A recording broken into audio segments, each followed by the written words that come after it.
I will never forget the day that I found out that I was pregnant. I was 19 years old and I was in college. I knew that I had a lot of other things ahead of me, and I knew that I wasn't ready to have a child. I felt very alone. I was very scared. I had seen signs for the Crisis Pregnancy Center in the area. I had no clue that they were an institution with an agenda. They told me that abortion would affect my mental health. They told me that women that had abortions went crazy, that women had committed suicide.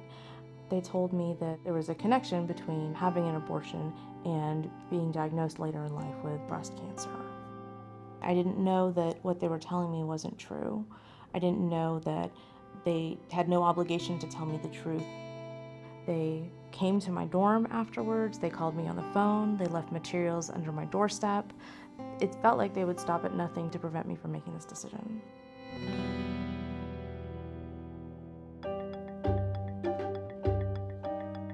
Crisis pregnancy centers exist for the sole purpose of dissuading women from seeking an abortion. They are willing to advance that cause by any number of nefarious methods, from naming themselves to sound like a medical clinic, to distributing medically inaccurate information, to emotionally bullying women when they are perhaps the most vulnerable. We've heard from a lot of women who have gone to the crisis pregnancy centers, and what they tell us is this is a brainwashing outfit. You walk in the door and people start giving you misinformation about what abortion would actually mean for your health. The problem with crisis pregnancy centers is they pretend they're doctor's offices. They pretend they're full service health centers when they are none of those things. It's not safe. I mean, aside from the fact that it's unconscionable, because these women need accurate information, but they also need medical care. CPCs have existed for many, many years, and there have been many bills floating around the state levels across the country trying to regulate them, trying to address some of these deceptive tactics. Unfortunately, many of them have not passed. The National Institute for Reproductive Health launched the Urban Initiative at a summit in 2008 here in New York City. Since the launch of the initiative, we've built a network of over 800 participants, including elected officials, public health leaders, and advocates working on the ground in over 30 cities across the country.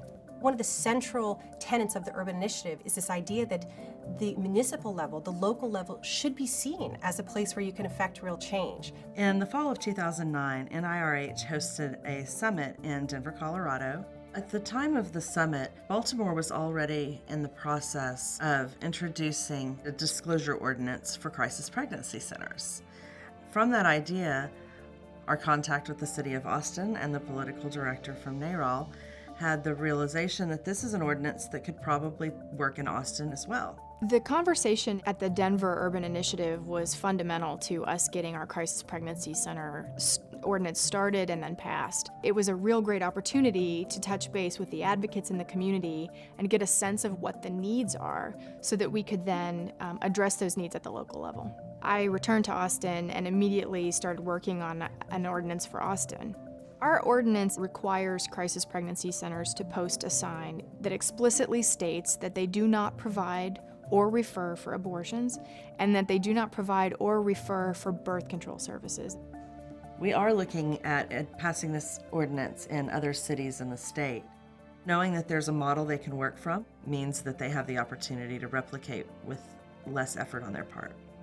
We've had ongoing conversations with both New York and at the staff level with Baltimore to discuss how we can move these things forward, what works in our communities and what doesn't work.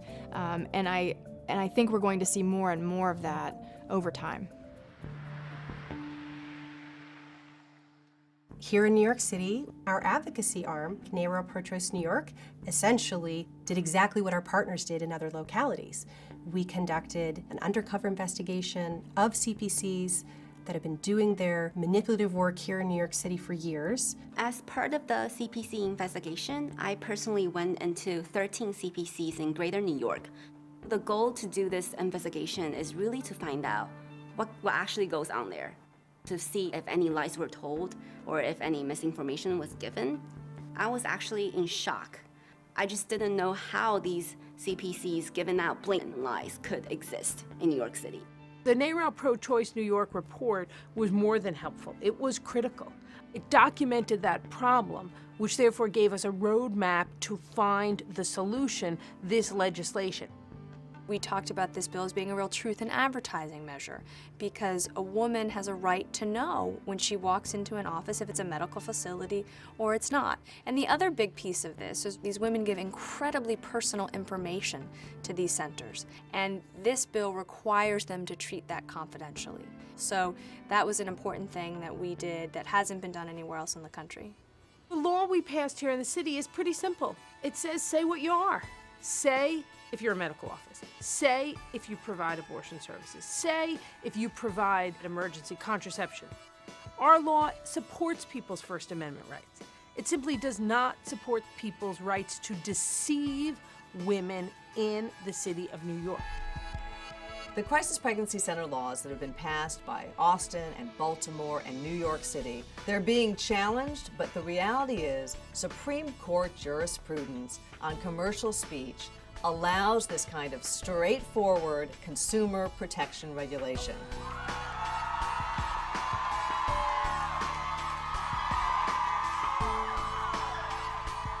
The Urban Initiative really provided a strategy for thinking that you can do this work locally and that you can create real positive change and victories, pro-choice victories at the local level. Our goal is to create a movement, to have each of these bills be not just an isolated victory, but really to address these crisis pregnancy centers, one urban area at a time. No woman should have to go through what I went through. No woman should feel so alone or be harassed by anybody about the decision that they're going to make.